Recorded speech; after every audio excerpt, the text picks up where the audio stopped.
एकनाथ शिंदे काँग्रेसमध्ये प्रवेश करायला उत्सुक होते। या काँग्रेस नेत्यांच्या दाव्यावरती शिवसेनेनं प्रहार केलाय। हुसेन दलवाईंनी केलेला दावा म्हणजे राजकीय स्टंटबाजी असल्याचा आरोप शिवसेनेनं केला। काँग्रेस नेत्यांचा हा दावा म्हणजे शिळ्या कढीला ऊत आणण्याचा प्रकार असल्याचा आरोप सुद्धा शिवसैनिकांमधून होतोय। काय घडलंय पाहूयात या रिपोर्टमधून।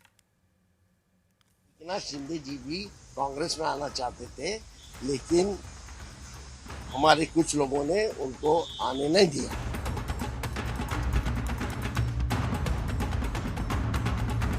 उपमुख्यमंत्री एकनाथ शिंदे पृथ्वीराज चव्हाण मुख्यमंत्री असताना काँग्रेसमध्ये प्रवेश करण्यास इच्छुक होते, असा गौप्यस्फोट काँग्रेसचे नेते हुसेन दलवाईंनी केलाय। एकनाथ शिंदेंनी त्यावेळी काँग्रेसच्या काही नेत्यांच्या गाठीभेटी घेतल्या होत्या, असा दावा सुद्धा दलवाईंनी केलाय।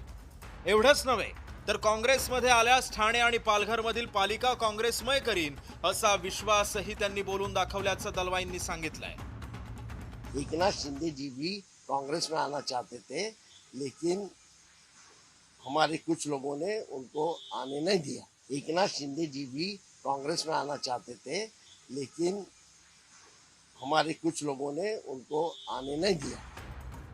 हुसेन दलवाईंनी केलेल्या वक्तव्याला पृथ्वीराज चव्हाणांनी सुद्धा दुजोरा दिलाय। एकनाथ शिंदेंनी भेट घेतली होती, पण त्याचा तपशील आपण सांगणार नाही, असं पृथ्वीराज चव्हाणांनी म्हटलंय। काँग्रेस नेत्यांच्या या दाव्यावर शिवसेनेतून तीव्र प्रतिक्रिया उमटल्या। शिवसेना नेते आशिष जयस्वाल यांनी हुसेन दलवाईंवरती टीका केली आहे। आपण राजकीयदृष्ट्या जिवंत आहोत हे दाखवण्याचा दलवाईंचा प्रयत्न असून ही राजकीय स्टंटबाजी असल्याचा आरोप शिवसेनेनं केलाय। काय आहे, प्रत्येक माणूस आपलं अस्तित्व मी आहे वा राजकारणात आणि पॉलिटिक्समध्ये जिवंत आहे हे दाखवण्यासाठी अशा पद्धतीनं खोटा भ्रम पसरवणारा आणि स्टंट करणारे वक्तव्य अनेक लोक समाजामध्ये करत असतात आणि हा त्याच्यातलाच एक प्रकार आहे।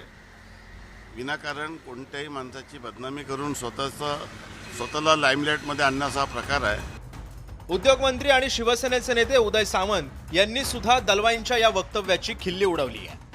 हुसेन दलवाई अशा प्रकारची वक्तव्य करून स्वतःला प्रकाशझोतात ठेवण्याचा केविलवाणा प्रयत्न करत असल्याचा टोला उदय सामंतांनी लगावलाय। हुसेन दलवाई म्हणतात की एकनाथ शिंदे 2014ला काँग्रेसमध्ये जाणार होते। हुसेन दलवाई तर फारच विनोदी आहेत, त्यांच्यावर मी काय तर बोलतच नाही।